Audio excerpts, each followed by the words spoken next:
India is today positioning itself as a Vishwamitra. Cultivating friendships for a large power like India is never easy. Smaller partners need both constant reassurance and non-reciprocal handling. Our presence in the world order today also attracts competition. Sometimes friends have other friends who may not necessarily be ours. It is therefore essential that we never confuse convergence for congruence. Our contemporary realism is projected as some kind of inherited dogmatism. This is really a mind game at work. What is freedom for one can apparently become interference from the other. India is today positioning itself as a Vishwamitra.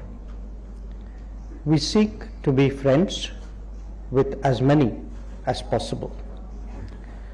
This obviously generates goodwill and positivity towards us.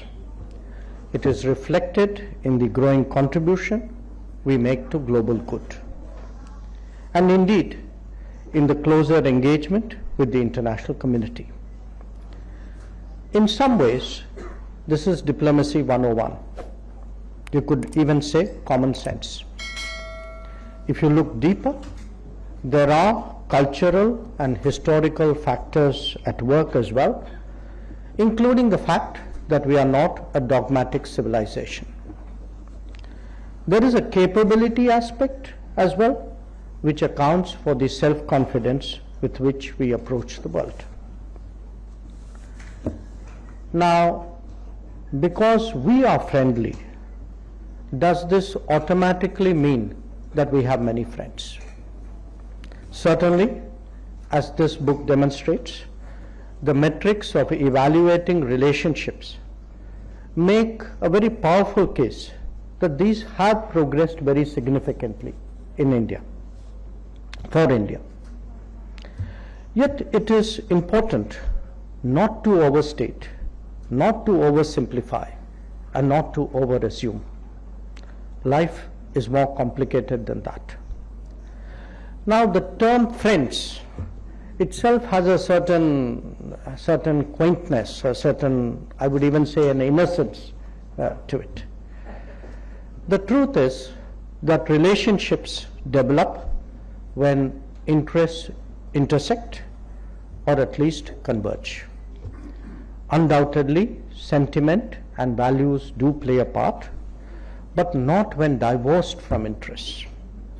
This is the story of each one of the ties that Professor Sriram Chaulia has examined. Now, personal association with these transformations do enable me to offer my own insights. Three of them, US, Japan, and Australia, have benefited from the Quad. They are actually examples of overcoming the hesitations of history. Two, UAE and Israel, are from a region that is being engaged comprehensively at last. And the final two, Russia and France, are actually statements of multipolarity, ours as much as theirs. Cultivating friendships for a large power like India is never easy. Certainly, there is the emotional factor that comes from shared experiences, and you can see that most visibly in respect of the global South. I mean, we all have a certain historical commonality. However, smaller partners need both constant reassurance and non-reciprocal handling. We see that as well in our neighborhood first policy. Whether it is our actual capability or potential one, our presence in the world order today also attracts competition. As we move towards becoming a leading power, this will only grow. Even friendships will not be without some hedging. Relating to other major powers is also a challenge in itself.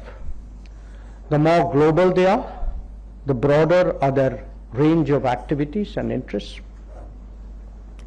Some may converge more, some less so, and at times, in fact, some may even diverge. Sometimes friends have other friends who may not necessarily be ours.